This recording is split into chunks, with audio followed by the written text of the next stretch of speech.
on vacation, I'm sorry.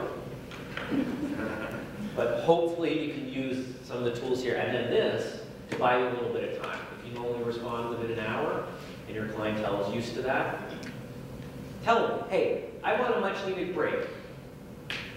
I'm gonna check email 3 times a day and I'll get back to you then. Rules or filters. In most email systems, it's referred to as rules. In Gmail, it's referred to as filters. Setting those up to help organize and prioritize your email is going to make your life a lot better. Let's play a fun game. Who gets the most email? Does anybody get more than 100 legitimate emails in a day? 2 of you. How about 150? How many do you get? About 300. 300 non-spam emails in a day. Yeah. Oh, you beat me. That's a lot. So how do you manage all that? I try to keep an eye on it, and if I don't see it within about an hour, it's buried. Maybe 2. But then every morning I go back through and I hit the delete button on a lot of the stuff that isn't important. Sure. And then that leaves me with just the ones I need to deal with, which is probably maybe 10 to 20%. I have one client who I've been working with for 13 years now, is one of my first clients, who gets somewhere on the order of 500 legitimate emails in a day. He works 16-hour days, and probably 15 hours of it is dealing with email and shuffling it around. So it could be worse. If you think you get too much email, it could always be worse.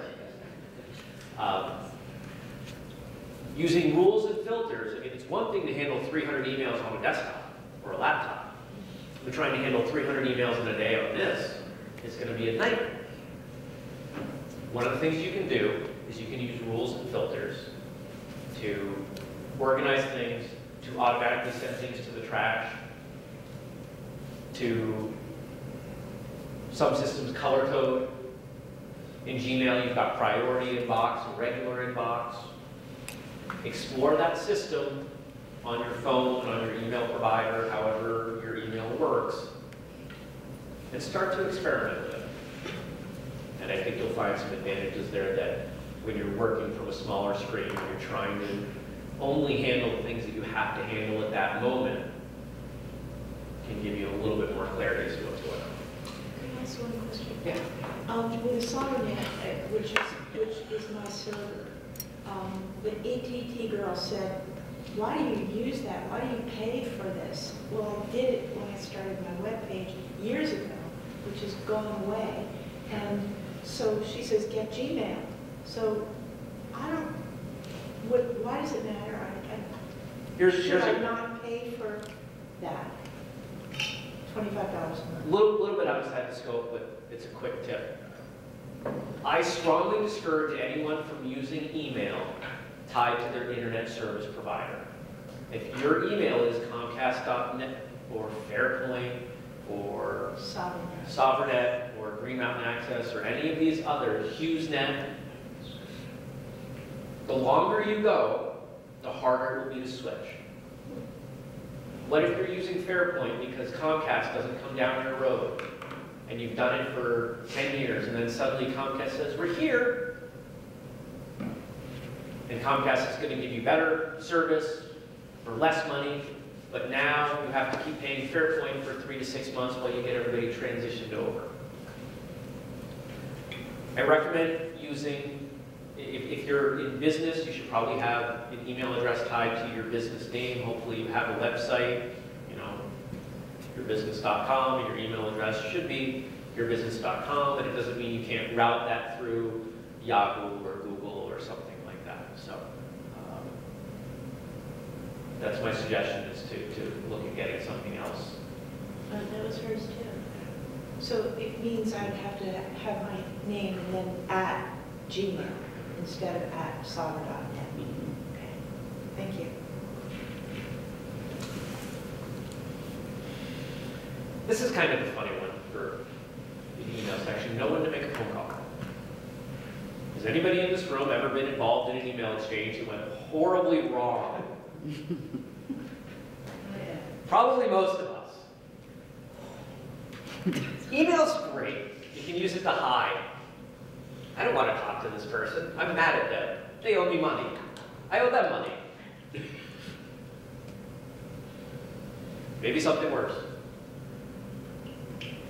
But the problem is, it's really hard to read the nuances of communication over email. I've gotten to the point where I'll put in smiley faces and frowny faces and even things that are really push the boundaries of what's professional communication. If I'm writing an email, it starts to get a little bit emotional. But I have a rule. I'll show you a couple. One, if more than 3 emails have gone back and forth on the subject and we're still trying to knock it out, I'm going to spend 2 minutes and call you, and then we'll be done. The other one is, if that knot starts to form in my stomach when I'm writing that email, I'm going to suck it up and I'm going to call. Because I know what's going to come back is probably not going to be good. And they're going to have the knot in their stomach. So sometimes it's better to just say, you know what, I'm going to make a phone call. And that's the nice thing about these, is that they are actually phones too. We can make calls on them. It's bizarre, nobody uses them for that.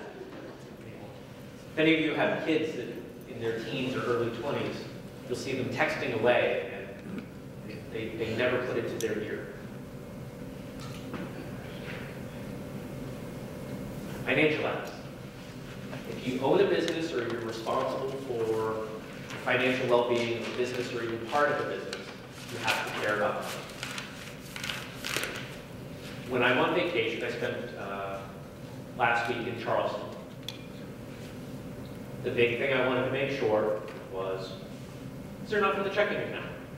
Do I have to move something from savings or from the line of credit? Do I have to shuffle money around? I'll bet your bank has an app. I did a quick little bit of research. Bless you.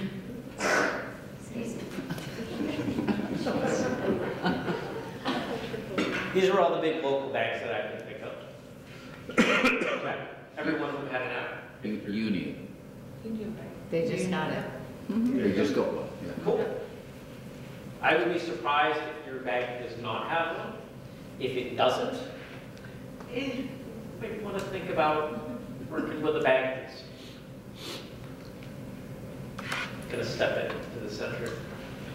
Of course, Bank of America, Citizens, all the big guys have apps. And the functionality is varied. With some of them, it can be as simple as giving you your balances, which might be all that you need. With others, they have check deposit, the ability to transfer funds between accounts,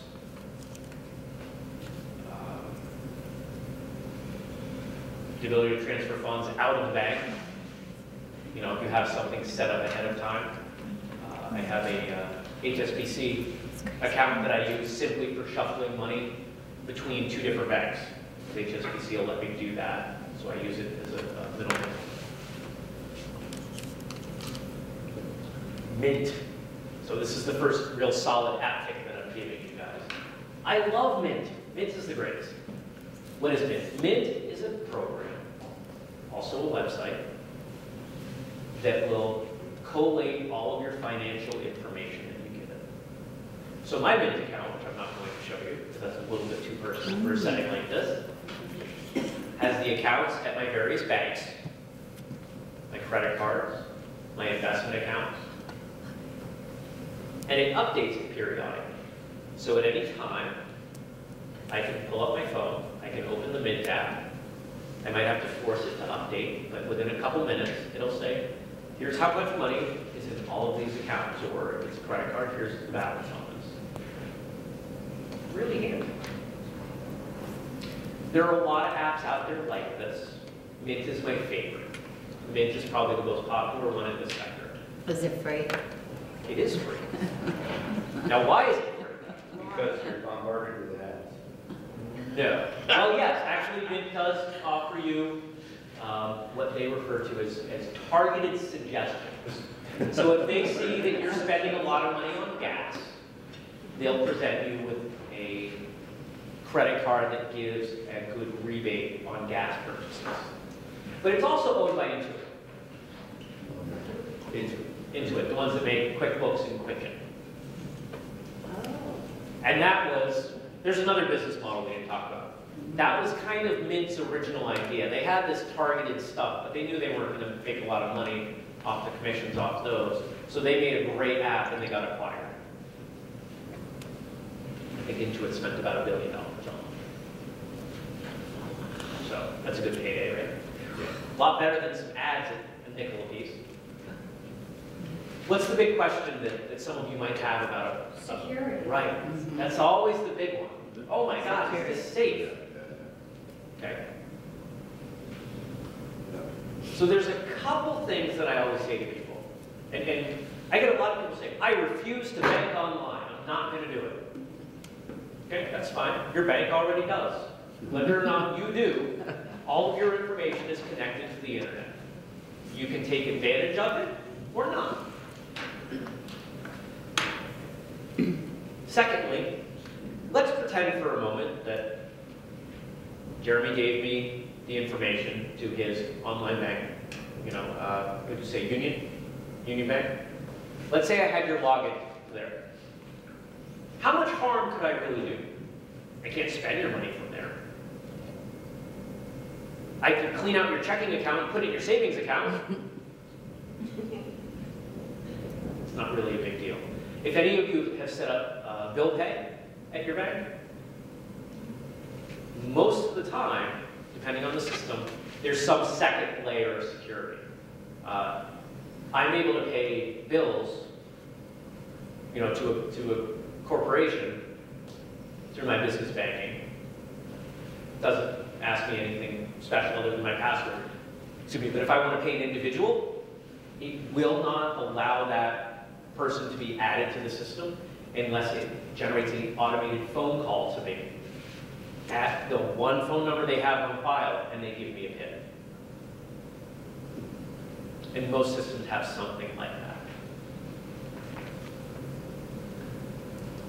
Now, Mint it doesn't allow you to move any money or do anything fancy like that. It's just giving you balances. It'll make some suggestions.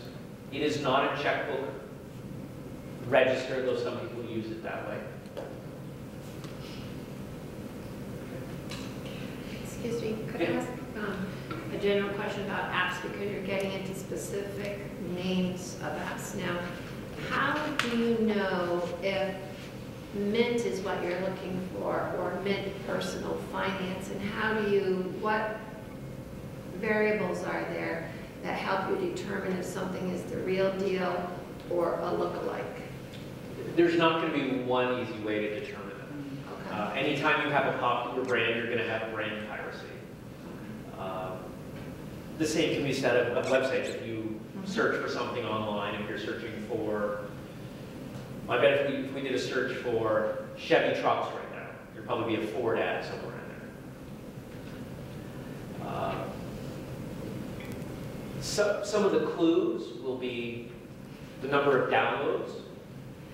So Mint, as a popular, a popular financial app, is going to have downloads in the, well, I can check. I'm going to guess tens of millions, maybe even more. And where is it when you look at the app to download it? It'll tell you? Yeah, whether you're in the Play Store or the iTunes Store. So when I do a search for Mint, on Google Play, the first one I get is mint.com personal finance. It's got the proper logo, it says Intuit on it. But I scroll down through and there's all kinds of things that just use the word Mint.